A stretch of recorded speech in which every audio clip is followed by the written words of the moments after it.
You may be wondering to yourself, Rôvi, why are you writing this manual, especially since you do not have children? I am going to tell you why. It is because I used to be a child. As a child, when I was hurt, for example, falling off my bicycle, the foster family never kissed my boo-boos. I never had anyone read me bedtime stories. I do not even remember being pushed around for fresh air in a stroller. If I fell off my bicycle, no one mirrored my pain. They called me clumsy. If I received a bad grade, no one said, "You will do better next time." They condemned me. Essentially, any time I made a mistake, they did not love me. However, if I did something good or received a good grade, they praised me. There is a problem with that. It is 2026, and we need to correct this. The most important point we must make clear is this: when a child says that someone harmed them, without going into graphic details, someone needs to let that child know, "I hear you. I will look into this. I will investigate it." They should not be met with, "Stop lying. You are a notorious liar. You are a pathological liar." You may say to yourself, "No one would ever do that to a child." I am raising my hand and saying that it happened to me. That is why many of my songs focus on inner child healing. That is why many of my songs are so gentle toward children, because I know what that experience is like. You see, people can repeat that pattern. Some individuals become advocates. Some individuals repeat the harm. I became an advocate because I know what that feels like. Personally, because I know what it is like to be harmed, I am very sensitive to and protective of children. Now many of you will truly understand why my trauma regulation support therapy baby doll is so important to me. It serves multiple purposes. A doctor actually prescribed it because of the phantom pregnancy I was diagnosed with. It also serves as complex post-traumatic stress disorder regulation. It serves as emotional support because I have agoraphobia. And it serves as a tool for healing my inner child. Now you understand why this doll is more than just a doll. I am not engaging in child regression. This is not a hobby. This is a medically defined tool that I use to heal my inner child. I take it out in a stroller because that never happened to me. I read it 3 or 4 books a day, including right before bedtime, because that never happened to my inner child. I play with it. I speak to it. I take it everywhere. I am not emotionally attached to it in an unhealthy way. I am attached to it in a way that helps me maintain grounding. You may also be thinking, "Rôvi, why are you so well-rounded? Why did you not become unstable?" Usually, when you watch the news and hear about large-scale acts of harm or situations where individuals behave in ways that endanger others, the media will often look into their history and report that many, though not all, experienced extremely difficult or unsafe childhoods. Because of this, some people may feel sympathy for them and hope they receive the mental health support they need.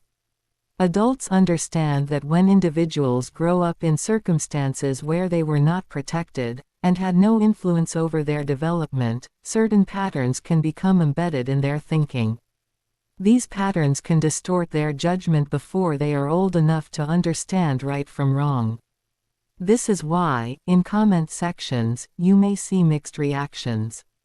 Some people will say, "I hope they receive the help they need," while others will say, "People who do things like this should be held accountable," or express strong opinions about consequences. Everyone has a right to feel the way they feel. However, the individuals who express sympathy are often thinking from a developmental perspective. What happened during this person's childhood? What shaped their thinking? That is the point I am trying to make. Again, not all individuals who cause harm had unstable childhoods. Some had supportive, protective, and generous families. However, the media often makes it seem as though anyone who had a difficult childhood is automatically going to become unstable or untrustworthy. That can happen, but it is not guaranteed. In fact, many individuals who survived hardship become deeply compassionate adults because they understand what pain feels like. It depends. To answer your question, if it were not for old-school shows such as The Waltons and The Brady Bunch, I never would have known how real mothers are supposed to treat their children. Even Caroline Ingalls from Little House on the Prairie had a significant impact on me. Her gentleness, her dignity, and her calm, ladylike manner toward her children were qualities I mirrored. Those were my mothers, my television mothers. I watched Carol Brady on The Brady Bunch and thought, so that is how it is. I watched Claire Huxtable on The Cosby Show, her mannerisms, her composure, the way she spoke to her children, and I thought, so that is how it is supposed to be. Understood. Then that is how I will speak and carry myself. I mimicked their voices and mannerisms so closely that people began to notice. To make this very plain, I am of African descent, and the foster family was African American. They made fun of me for the way I spoke because it did not match the stereotypical dialect they expected. I was speaking like Carol Brady, Caroline Ingalls, and Claire Huxtable. When I went to school, children expected me to behave in a way that matched their assumptions about how an African American girl should sound. When I did not match that stereotype, it confused them. Some African American girls laughed at me and asked, "Why are you acting like that? Why are you acting white?" I never understood that term, because all I was doing was mimicking the kind of mothers I wished I had. When a child is told, "Why are you acting white?" do not think for one moment that it is an insult. What they are actually saying is, "You are speaking properly," and it is confusing me, because I do not expect someone from your culture to speak this way. It is sad when you think about it. I watched these shows growing up, and then I looked at the foster family and said to myself, wait a moment. I am not being treated properly, because these television mothers are showing an example that appears right and stable to me. That is what I modeled myself after, not the individuals who were raising me in that foster home. And now, in 2026, I still carry the same mannerisms as Carol Brady, Claire Huxtable, and Caroline Ingalls.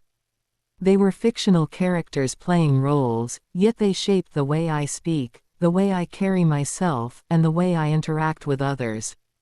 Even today, when I meet certain individuals, African American, Caucasian, or any other culture, some expect someone who appears to be African American to speak with a particular dialect or behave in a particular way. When I do not match that expectation, it confuses them. Some will not be my friend because of it. Some will bully me or make fun of me for the way I speak. They ask, "Where are you from?" I simply say, "I suppose I am from TV land." You see, those television mothers were the only reason I learned how a mother is supposed to behave, and they shaped who I am to this day. Now you may say to yourself, "But Rôvi, what does all of that have to do with this song?" I am glad you asked, because it has everything to do with it. I said all of that to make one very important point: my childhood development was harmful. The foster family was harmful to me physically, mentally, and in other ways I will not describe here. Those were not spankings. Those were not discipline. Those were acts of harm, repeated and severe. And without a healthy adult to mirror, a child's brain is forced into survival mode. Clinically, when a child has no safe model to copy, the brain either mirrors the harmful behavior or rejects it entirely and searches for something else to attach to. My brain rejected the women in that foster home because they were dangerous to me. I refused to pick up their language, their mannerisms, their emotional patterns. I had no safe mother figure to mirror, so my brain latched onto Caroline Ingalls, Carol Brady, and Claire Huxtable. They were fictional, yes, but they were stable, calm, loving, and protective, everything I did not have. And the same was true for father figures. I never saw any of the men in that foster home as fathers because they were harmful and crossed inappropriate boundaries. So my brain rejected them too, and instead it cleaved onto TV characters such as Mike Brady, from the Brady Bunch. Even as a child I knew they were characters, but they were the only examples of healthy masculinity I had. Clinically, this is what happens when a child cannot find safety at home. The brain searches for a model anywhere it can, and if it latches onto the wrong kind of person outside the home, the consequences can be devastating. I was fortunate. I found healthy models on television, and that is the only reason I knew what was happening to me was not normal. That is the point. That is why this manual matters. If a child does not have something healthy to see, their brain will wire itself around harm. If they cannot find a safe mother or father figure, they will attach to whatever looks stable, even if it is dangerous. I am telling you this because everything I am teaching in this song comes from lived experience and clinical truth. Children need healthy models. Parents need instruction. And this song is that instruction. Here is the exact phenomenon I am talking about, in professional terms, translated into everyday language but still medically accurate. 1. When a child has nothing healthy to mirror. Children learn how to behave, speak, regulate emotions, and understand relationships through modeling, the psychological process of copying what they see. This is not optional. It is how the brain develops. When a child is surrounded only by harmful adults, the brain faces a dilemma. Mirror the harmful adults, or reject them and search for an alternative model. If the child mirrors the harmful adults, the brain wires itself around fear, aggression, emotional shutdown, hypervigilance, conditional love, survival-based behaviors. This is because the brain's architecture is shaped by repeated experiences. Chronic harm creates chronic stress, and chronic stress rewires the developing brain toward threat detection instead of healthy attachment. This is the clinical term, toxic stress. Toxic stress changes the amygdala, threat center; the hippocampus, memory and learning; the prefrontal cortex, decision-making, impulse control, empathy.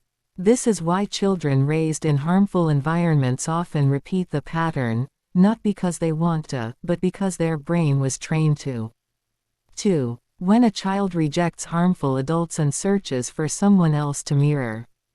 Some children, especially those with strong internal intuition, do not mirror the harmful adults. Instead, they reject them. This is what I was describing when some of you thought I was rambling. My brain saw them as a threat, so I refused to pick up their language, their mannerisms, anything about them. Clinically, this is called adaptive dissociation from the caregiver model. It is a protective mechanism. But the brain still needs a model. Children cannot grow without one. So the brain begins scanning for safety, stability, predictability, gentleness, emotional regulation, healthy attachment behavior. If the child cannot find it in real life, the brain will latch onto fictional models, because the brain does not care whether the model is real or fictional. It cares whether the model is safe. This is what happened with me. I latched onto Caroline Ingalls, Carol Brady, Claire Huxtable, Charles Ingalls, Mike Brady. These characters displayed calm communication, emotional regulation, protective fathering, gentle mothering, stable family structure, unconditional love, healthy conflict resolution. My brain said, this is what safety looks like. I will mirror this. Clinically, this is called external attachment substitution. It is not delusion. It is not fantasy. It is not regression. It is not unhealthy. It is a survival adaptation. 3. What happens if a child latches onto the wrong model outside the home? This is the danger I am pointing to in my song, coming up after this. If a child rejects the harmful adults at home but cannot find healthy models, they may latch onto predatory adults, older peers who exploit them, violent or aggressive figures, gang structures, manipulative authority figures, abusive partners later in life. Media figures who glamorize harm. This happens because the child is desperate for belonging, protection, identity, guidance, emotional mirroring. Without healthy models, the brain cannot distinguish safe authority from dangerous authority. This is why my point is so important. Children who do not have healthy models at home are at high risk of attaching to harmful models outside the home. My song is trying to prevent that. 4. My father figure point. I said, I never saw any of the males I grew up with as father figures because they were harmful and crossed inappropriate boundaries. Clinically, this is called attachment aversion. The brain rejects unsafe caregivers. But I still needed a father model. So my brain found Mike Brady. This character showed protection, emotional stability, respect, kindness, boundary-respecting behavior, healthy masculinity, family leadership without domination. My brain used them as templates. This is not unusual. It is documented in trauma psychology. Children who grow up in harmful homes often use fictional characters as emotional anchors, behavioral templates, moral guides, relational models. This is why I became well-rounded instead of repeating the pattern. My brain found a healthy blueprint. Children will mirror whatever model they can find. Make sure they have healthy ones. If I had not found healthy models, I could have repeated the harm. Children need guidance. Parents need instruction. This song is that instruction. When I became an adult, I went to school, received an education, and I remain updated on child psychology. Not only am I healing my own inner child, I want to ensure that those who are trapped in this loop can stop it, and that parents who were taught incorrect information can correct it. I am not here to blame anyone. Let me tell you something very important. Any modern parent today who chooses to use methods that medical professionals discourage, we are not here to judge you. I want to make that perfectly clear. This is primarily for the individuals who were in that loop, the ones who were raised in a very abusive home. You need to hear this before you have children so that you can correct what you were taught. And for those of you who came from stable families and still use certain practices that psychologists and psychiatrists encourage you not to use, we are not here to judge you either. This is entirely for compassion and information. That is all we are saying. And there is one more thing I want to mention before I go into the song, and there is a very important reason I am bringing this up. Earlier, I explained what happens when a child does not have a healthy model to mirror. Well, that is exactly what happened to me.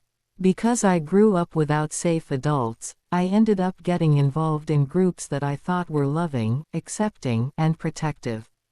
They were disguised as family.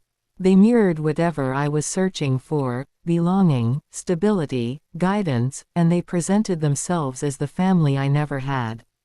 But underneath that surface, they were dangerous and controlling. It was manipulation, it was entrapment, and it was extremely difficult to get out. I eventually escaped, but the point I am making is this: when you are fragmented, vulnerable, healing, and searching for something that feels like home, it is very easy to get pulled into something that looks safe but is not. And I want to make something clear. When people get caught up in groups like that, whether it is a cult, a gang, an abusive relationship, or any structure that preys on vulnerability, they should not be criticized. Manipulation is powerful. It is strategic. It is designed to target people who are hurting and looking for connection. Many of these groups start with open arms. They mirror whatever you are longing for. They are not always religious, and they are not always extreme. Sometimes they simply present themselves as the family you always wanted. That is why I am mentioning this. It ties directly into everything I have been explaining. When a child grows up without healthy models, they will attach to whatever feels safe, even if it is dangerous. And that is why this manual matters. And I know some of you are saying, okay, Rôvi, we get the point, can we just get to the song already? All right, here we go.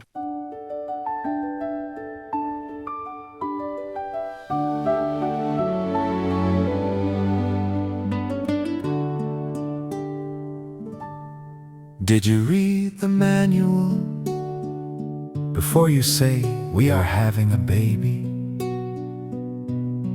Did you read the manual? Because love alone is not enough if the foundation is shaky. Rule number 1 through the rest of the way. This is the part most people skip on the day. Did you read the manual? Before you procreate, read this instruction today. Now, let's talk prenatal care. While the fetus is still in the womb, rule number 1, eat healthy, follow your doctor's strict dietary guidelines. They are the first brick. Prenatal vitamin with folic acid, that is non-negotiable. Avoid alcohol, tobacco, cannabis, no debate. Limit caffeine, skip the unpasteurized foods and high mercury fish. Labels on certain things say, if you are pregnant, stay away from this. Even plant-based essential oils from nature, some still carry warnings. Check before you diffuse or inhale. Exercise is encouraged for most, about 150 minutes of moderate activity a week. But heavy lifting or repetitive strain, talk to your doctor.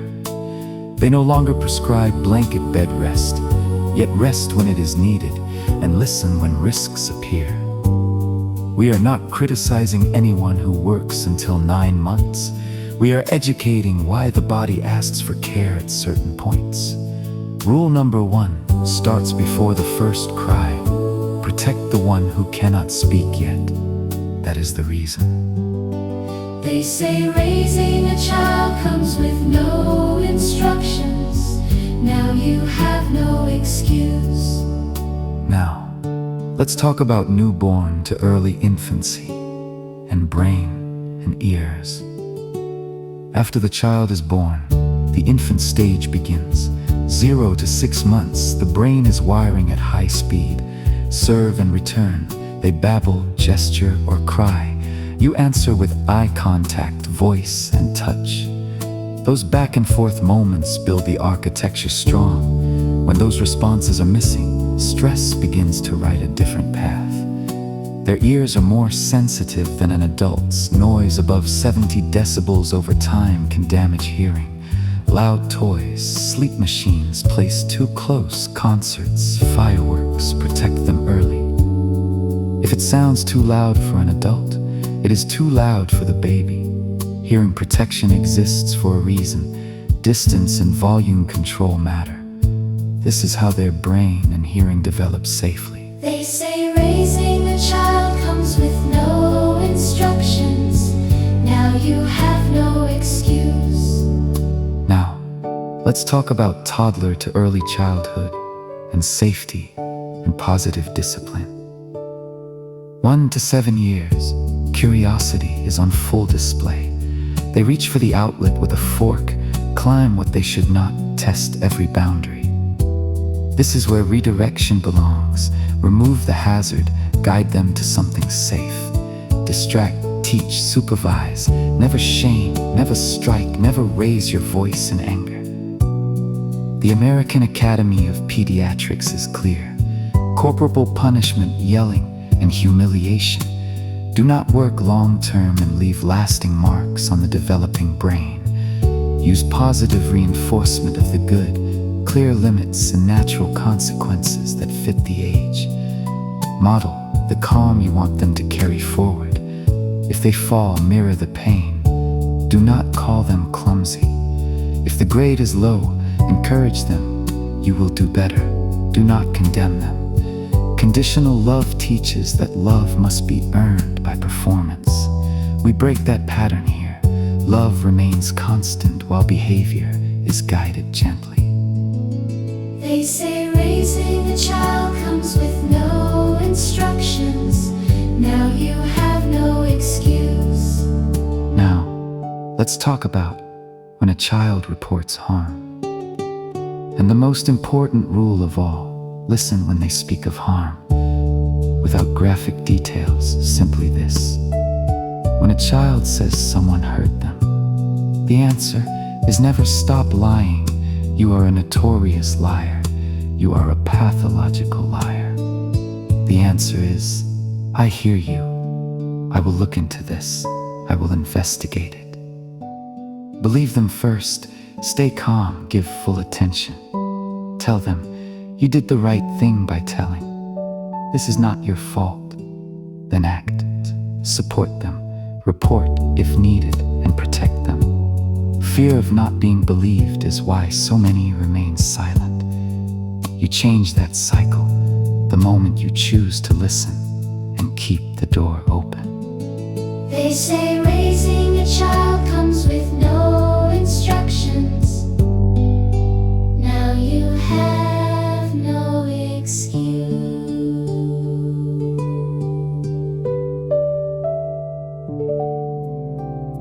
Now, let's talk about breaking the loop ongoing. Some of us grew up inside the loop.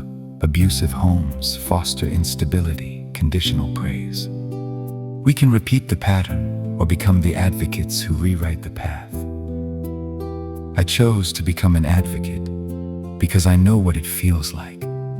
That is why the songs stay gentle and why the protection runs deep. If you were raised in stability and still use methods professionals discourage, we are not judging. You are human. We are simply offering information. But if you came from difficulty and you are about to have children, this manual is for you. Correct what was taught before the next generation begins. Heal your own inner child so you do not pass the wound forward. Stay updated. Child psychology continues to evolve. Keep learning. Compassion over condemnation, information over silence. That is the entire point of this instruction. They say raising a child comes with no instructions. Now you have no excuse. Now, let's talk about safe sleep. Once the baby is home, safe sleep is non-negotiable. Alone, on the back, in a crib or bassinet free of soft bedding. No pillows, no loose blankets, no stuffed animals in the sleep space. Room sharing is recommended, but the baby sleeps on a separate surface. Sofas and armchairs are never safe for sleep. This simple practice protects against the highest risk in the first year. Follow it every single time, day and night. They say raising a child comes with no instructions. Now you have no excuse. Now, let's talk about parental self-regulation. You cannot pour from an empty cup. Before you can calm a crying child, you must first calm yourself. Step away for a moment if you need to. Breathe, ground, reset. A dysregulated adult cannot fully co-regulate a dysregulated child. Your nervous system teaches theirs. Taking care of your own emotional state is not selfish. It is part of the job. A regulated parent is one of the greatest gifts you can give. They say raising a child comes with no instructions. Now you have no excuse. Now, let's talk about screen time for the youngest ages. In the first 18 months, avoid screens except for video chatting with family. The developing brain learns best from real faces, real voices, and real interaction. Passive screen time displaces the serve and return moments that build architecture. After 18 months, if screens are used, keep them limited, high quality, and watch together. The goal is connection, not distraction. Protect those early years from the glow of a device. They say raising a child comes with no instructions. Now you have no excuse. Now, let's talk about responsive feeding cues. Watch the baby, not the clock. Hunger cues come first, rooting, hand to mouth, fussing. Fullness cues come next, turning away, closing the mouth, slowing down. Offer the breast or bottle when they show hunger. Stop when they show they have had enough. Forcing finishes or rigid schedules can override their natural ability to self-regulate. Responsive feeding builds trust and healthy relationships with food from the start. They say raising a child comes with no instructions. Now you have no excuse. Bodily autonomy and early consent. Even the youngest children have a right to bodily autonomy. Ask before you pick them up when it is not an emergency. Teach that no and stop are words that must be respected. Do not force hugs, kisses, or tickles if the child pulls away. Model consent in everyday moments so they learn their body belongs to them. This foundation helps them recognize and speak up about unwanted touch later. Respect begins in the smallest interactions. They say raising a child comes with no instructions. Now you have no excuse. Now, let's talk about when to seek help. You do not have to do this alone. If you feel overwhelmed, sad, anxious, or disconnected after the baby arrives, reach out. Postpartum depression and anxiety are medical conditions, not personal failures. If your child's development seems delayed or something feels off, speak with the pediatrician early. Early support changes outcomes. Asking for help is a sign of strength and good parenting. There is no prize for struggling in silence. They say raising a child comes with no instructions. Now you have no excuse. Hi, it's me, Rôvi again. I need to interrupt this song for a moment. I have to say this. I am diagnosed with mosaic Down syndrome as of 2026. I am 54 years old. This diagnosis was discovered only recently. For all these decades, no one knew. When I was a child, it affected my development. Adults in the foster home would get short-tempered and yell, instead of recognizing that something deeper was present. You cannot see mosaic Down syndrome. It has to be found through testing. In school, when I repeatedly asked a teacher to repeat themselves because I did not fully understand what was being said, I was taunted for it. People grew impatient. Even as an adult, I have experienced the same impatience. In customer service, while renting places, and in situations where others took advantage of the gap in understanding. I share this now because I want the final instruction to be clear. What to do when your child has developmental differences or any form of Down syndrome. They say raising a child comes with no instructions. Now, you have no excuse. Now I hear some of you saying to yourselves, Rôvi, why is this song so long? Most songs are only 3 to 5 minutes. that is because reprogramming takes time.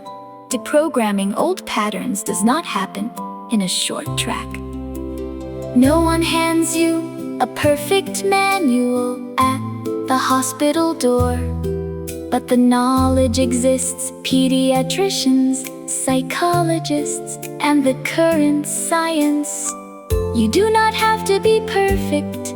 You only have to be willing to learn, unlearn, and protect the child who cannot yet speak for themselves and the adult you still are, healing from what was never given. Did you read the manual? Before you say, we are having a baby. Did you read the manual? Because love alone is not enough if the foundation is shaky. Rule number 1 through the rest of the way. This is the part most people skip on the day. Did you read the manual? Before you procreate, read this instruction and let us stop the cycle today.